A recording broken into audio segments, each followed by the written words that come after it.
Friends, मैं हूं अलका यादव। जी हाँ, एक और शुक्रवार और एक और नई कहानी सिर्फ और सिर्फ आप सबके लिए। और आज की कहानी का नाम है अनमोल सीख। एक बार की बात है, एक बार एक वैज्ञानिक ने एक टिड्डे को पकड़ लिया था और उसके बाद उस वैज्ञानिक ने उस टिड्डे को अपनी आवाज पर कूदना सिखा दिया था। जैसे ही वो वैज्ञानिक कूदो कहता था, वो टिड्डा उसकी आवाज सुनकर कूदने लगता था।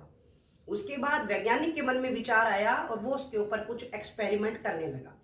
वैज्ञानिक ने क्या किया कि उस टिड्डे की एक टांग तोड़ दी और जैसे ही वैज्ञानिक ने उसको कूदो कहा तो उस टिड्डे की छलांग की दूरी कम हो चुकी थी। उसके बाद वैज्ञानिक ने उसकी दूसरी टांग तोड़ दी।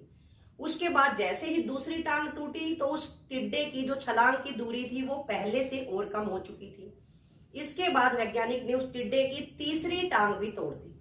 उसके बाद उस टिड्डे की छलांग की दूरी और कम हो चुकी थी। धीरे धीरे करके उस वैज्ञानिक ने उस टिड्डे की सारी टांगें तोड़ दी और उसके बाद वो टिड्डा बिल्कुल ही नीचे बैठ गया, छलांग उसने नहीं लगाई। इसके बाद उस वैज्ञानिक ने निष्कर्ष में अपनी डायरी में लिखा कि जब मैंने इस टिड्डे की एक टांग तोड़ी तो ये थोड़ा सा बहरा हो गया था। उसके बाद जब मैंने इसकी दूसरी टांग तोड़ी ये और बहरा हो गया।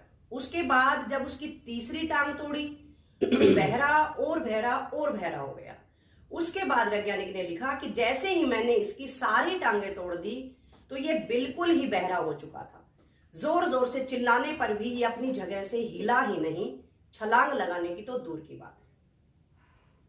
तो यहां कुछ लोग ये सोच रहे होंगे कि वो वैज्ञानिक कितना ज्यादा मूर्ख है, और कुछ लोग ये सोच रहे होंगे कि बच्चों को भी पता होता है कि टिड्डे की छलांग की जो दूरी थी उसकी टांग टूटने से कम हुई है, ना कि उसका बहरा होने से। इस कहानी के माध्यम से मैं भी आप सबको यही कहना चाह रही हूं कि हमारे जीवन में भी कई बार दो घटनाएं एक साथ घटित होती हैं, जबकि उन दोनों घटनाओं का आपस में कोई संबंध नहीं होता है, लेकिन हम लोग अपने आप ही मान लेते हैं कि उन दोनों घटनाओं का बहुत ही ज्यादा गहरा संबंध है। कई बार हमें दिखता कुछ है, हम उसको समझते कुछ हैं और वो असल में होता कुछ है। तो मैं सिर्फ यही कहना चाहूंगी कि आप जल्दी जल्दी में, जल्दबाजी में कोई निर्णय न लें, सोच समझकर निर्णय लें। उसके बाद जब आप सोच विचार कर किसी भी बात का निर्णय लेंगे तो आप जीवन में हमेशा सफलता को ही पाएंगे। और हाँ, इस कहानी के माध्यम से मैं आप सबको ये कहना चाहूंगी कि अगर आपको मेरी छोटी छोटी कहानियां पसंद आती हैं तो इन कहानियों को लाइक करें और आप मुझे कमेंट बॉक्स में जरूर लिखकर बताइए कि आपको मेरी कहानियां कैसी लगती हैं। और हाँ, आप मुझे सुझाव भी दे सकते हैं ताकि मैं अपनी कहानियों को और बेहतरीन तरीके से आपके समक्ष प्रस्तुत कर सकूं।